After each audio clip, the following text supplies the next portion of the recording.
Assalamualaikum warahmatullahi wabarakatuh. Perkenalkan, nama saya Nurfania Bustiana dengan NIM 1703521023 dari Program Studi Administrasi Perkantoran Digital kelas A. Kali ini saya akan membahas mengenai prinsip dalam komunikasi bisnis. Next. Apa itu komunikasi? Komunikasi merupakan elemen yang penting untuk membentuk kehidupan bersosial yang lebih baik. Selain untuk menyampaikan pesan dan berguna bagi kegiatan sehari-hari, komunikasi juga memiliki peran penting dalam sebuah bisnis dengan komunikasi yang baik. Komunikasi menjadi salah satu hal yang penting dalam menjalankan suatu bisnis atau perusahaan, yang dimana komunikasi ini bisa diartikan sebagai suatu komunikasi yang dilakukan secara verbal maupun nonverbal, di mana dalam komunikasi ini berisi pendapat, ide, gagasan, maupun informasi. Komunikasi ini dapat dilakukan secara personal maupun impersonal. Oke, next. Komunikasi bisnis. Komunikasi bisnis adalah komunikasi yang dipakai di dalam dunia bisnis yang termasuk berbagai macam bentuk komunikasi, baik itu verbal maupun nonverbal. Untuk mencapai suatu tujuan tertentu, secara umum ada 4 fungsi dari komunikasi di dalam bisnis, yaitu memberi informasi, melakukan persuasi, melakukan kolaborasi, dan melakukan integrasi dengan audiens. Suksesnya dalam bisnis ini tergantung dengan adanya komunikasi bisnis ini. Dalam masyarakat multikultural saat ini harus memahami keragaman latar belakang, minat, dan kebutuhan hal tersebut merupakan poin yang sangat penting dalam layanan pelanggan yang baik. Oke, next. Prinsip komunikasi dasar. Membuat pesan lebih singkat dan sederhana, komunikator mengingat prinsip ini dengan istilah KISS, yang merupakan singkatan dari Keep It Short and Simple. Penerapan prinsip ini berarti menggunakan kata, kalimat, dan paragraf yang pendek dan sederhana saat menyusun pesan bisnis. Oke, next. Memilih kata. Dalam memilih kata ini akan ada dua. Yang pertama menggunakan kamus dan thesaurus, dan 6 prinsip komunikasi bisnis yang akan dijelaskan di slide berikutnya. Oke, yang pertama, gunakan kamus dan thesaurus. Kamus adalah referensi kata yang memberikan arti kata, ejaan yang dapat diterima, tanda hubung, kapitalisasi, pengucapan, dan sinonim. Sedangkan thesaurus ini merupakan sinonim dan nuansa makna yang berbeda. Thesaurus ini dapat memeriksa kata-kata yang mewakili ide yang ingin diungkapkan. Dalam kedua sumber yang tadi ini sangat penting bagi komunikator bisnis, yaitu kamus dan thesaurus, dan juga mengikuti prinsip-prinsipnya. Penggunaan alat ini dapat meningkatkan kekuatan dalam memilih kata yang paling tepat untuk setiap pesan. Kedua sumber ini akan dijelaskan pada slide berikutnya lagi. Oke, kita next. Prinsip komunikasi dalam bisnis. Yang pertama, ada pilih kata yang dapat dimengerti. Kemudian kedua, gunakan kata yang spesifik dan tepat. Yang ketiga, pilih kata-kata yang kuat. Yang keempat, tekankan kata-kata positif. Yang kelima, hindari penggunaan kata-kata yang berlebihan. Dan yang terakhir, hindari kata-kata yang usang. Oke, kita jabarin dulu. Yang pertama, pilih kata yang dapat dimengerti, yang mana memilih kata yang akan dipahami penerima pesan. Kata yang ada dalam kosakata penerima dalam hal ini yang harus dilakukan, yaitu dengan menganalisis pengetahuan, minat, pendapat, dan reaksi emosional penerima. Kata-kata yang paling baik dikomunikasikan adalah seperti kata-kata yang sedikit di bawah tingkat kosakata penerima. Contohnya dalam dasar kata berlabel, lebih dapat dimengerti adalah pilihan yang tepat untuk sebagian besar penerima. Kemudian yang kedua di sini adalah gunakan kata yang spesifik dan tepat. Kata spesifik itu merupakan kata yang jelas dan tepat, yang dimana dalam melakukan chat atau mengirim pesan, gunakanlah kata-kata yang jelas dan tidak meninggalkan pertanyaan di benak penerima mengenai arti yang dimaksud. Kata-kata ini tuh dipilih untuk pesan harus tepat sehingga secara akurat mencerminkan apa yang ingin penerima pahami.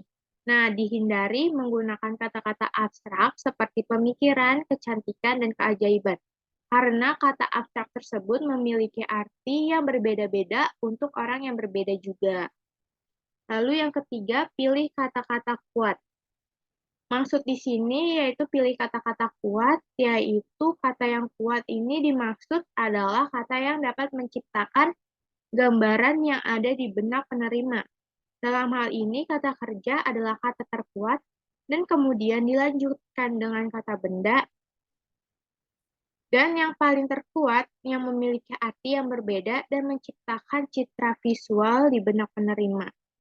Contohnya seperti kata kerja meleleh atau meleleh menciptakan gambar kayak pikiran orang tersebut. Jadi lebih kuat untuk mengatakan es meleleh daripada es menghilang karena sifat dan keterangan ini membuat kita menjadi lebih spesifik dan memberikan ketepatan dan kejelasan sesuai respon. Lanjut, yang keempat ada tekankan kata positif. Tekankan kata positif di dalam sini yaitu seperti sikap positif dapat memberikan kesan yang baik dan juga kata positif yang dapat menyampaikan optimisme dan kepercayaan diri. Karena kata negatif ini memicu emosi yang tidak menyenangkan pada penerima. Kata positif dalam pesan membantu mencapai tujuan komunikasi yang menerima tanggapan yang diinginkan, mempertahankan hubungan baik, dan juga mendapatkan itikat baik. Oke, yang kelima yaitu hindari penggunaan kata yang berlebihan. Karena menggunakan kata yang berlebihan ini atau yang sering digunakan adalah kata yang kehilangan kayak seperti keefektivitas, keefektifannya karena terlalu banyak digunakan dalam percakapan normal atau dalam pesan tertulis. Karena kata tersebut telah diucapkan berulang kali, sehingga kata ini menjadi basi dan tidak menarik lagi kepada pendengarnya atau menerima pesan. Nah, yang terakhir ini adalah hindari kata-kata usang. Nah, kata-kata usang di sini merupakan salah satu kata-kata yang sering digunakan atau yang out of date. Contohnya seperti sombong, membosankan, dan kaku. Pesan bisnis ini di tahun sebelumnya menggunakan kata-kata dan ekspresi formal dan tidak alami, dan terus muncul pada pesan bisnis saat ini.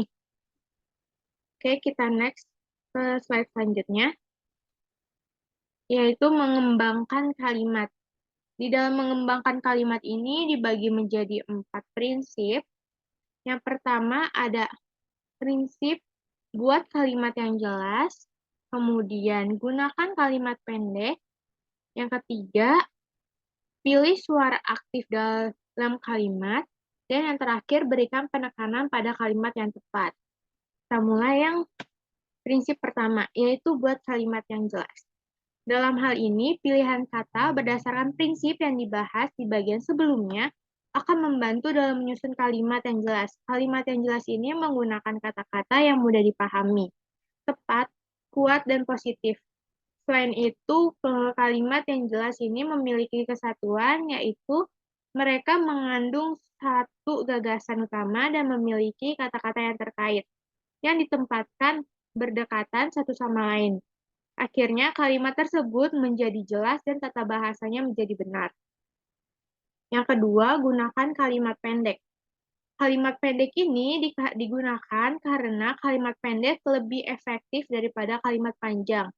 Pada umumnya, kalimat pendek lebih mudah dipahami karena panjang dari rata-rata kalimat bergantung pada pengetahuan penerima tentang isi pesannya. Untuk penerima tingkat rata-rata, kalimat pendek harus berkisar antara 15 dan 20 kata. Catatan Catatan komunikasi berikut memberikan panduan panjang kalimat. Umumnya harus menggunakan kalimat dengan panjang lebih dari rata-rata. Hanya dalam pesan untuk penerima dengan tingkat pengetahuan yang tinggi. Untuk penerima yang kurang menguasai topik, gunakan kalimat pendek yang sederhana. Selanjutnya, yang ketiga, pilih suara aktif dalam kalimat. Maksud dari pilih suara aktif dalam kalimat ini merupakan kalimat yang menggunakan suara aktif dari kata kerja, berkomunikasi lebih jelas, ringkas, dan kuat daripada kalimat pasif. Dalam suara aktif subjek melakukan acting, dalam suara pasif subjek ditindaklanjuti. Misalnya seperti Gloria mengeluarkan jadwal mengajar. Nah, di situ adalah suara aktif menjadi kalimat pasif ketika subjek menjadi penerima tindakan jadwal mengajar dikeluarkan oleh Gloria. Suara aktif ini menekankan Gloria dan aksinya. Suara aktif lebih langsung, lebih kuat, dan lebih bertenaga daripada suara pasif. Suara aktif ini biasanya membutuhkan lebih sedikit kata dan menghasilkan kalimat yang lebih pendek dan lebih mudah dipahami. Yang terakhir adalah berikan penekanan pada kalimat yang tepat.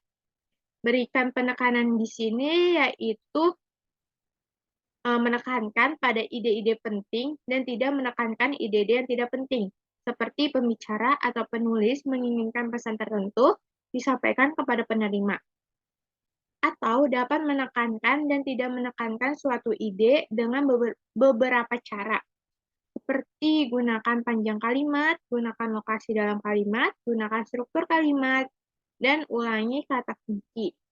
Beri penekanan pada poin-poin tersebut atau poin-poin penting yang lebih spesifik atau umum, gunakan format dan gunakan mekanismenya. Lanjut, yang berikutnya adalah membentuk paragraf. Dalam hal ini, membentuk paragraf ada 5 prinsip. Yang pertama, gunakan paragraf pendek, yang dimana paragraf pendek ini membantu penerimaan dan mengatur pemikiran mereka, seperti meningkatkan pemahaman tentang pesan dan tampak lebih menarik bagi penerima daripada paragraf yang panjang. Paragraf panjang lebih kompleks, lebih sulit dibaca, dan lebih sulit dipahami daripada paragraf pendek. Nah, penerima pesan ini lebih cenderung membaca paragraf pendek daripada paragraf yang panjang. Karena dalam penulisan surat dan memo bisnis ini, paragraf pendek rata-rata 4-5 baris saja. Jika ada paragraf dalam surat atau memo yang terdiri dari 8 baris atau lebih, itu panjang dan harus diperiksa dengan cermat untuk melihat apakah dapat dipersingkat atau enggak, atau dapat dibagi. Nah, biasanya ini surat dan memo ini bisnis dibaca dengan cepat dan paragraf pendek membantu pemahaman penerima. Yang kemudian, yang kedua, yaitu beri kesatuan paragraf. Dalam kesatuan paragraf ini yang dimaksudkan yaitu semua kalimat dalam sebuah paragraf berhubungan dengan satu topik, yang dimana topik harus dicakup secara memadai. Namun, jika paragraf menjadi terlalu panjang, sebaiknya dibagi menjadi 2 bagian logis atau lebih. Yang ketiga, yaitu atur paragraf secara logis. Atur paragraf secara logis ini yaitu paragraf yang diatur secara logis menggunakan salah satu dari 2 rencana dasar. Rencana langsung ini menggunakan pendekatan deduktif atau rencana tidak langsung menggunakan pendekatan induktif. Dalam rencana langsung ini, ide utama disajikan dalam kalimat pertama paragraf dan rinci mengikuti kalimat berikutnya.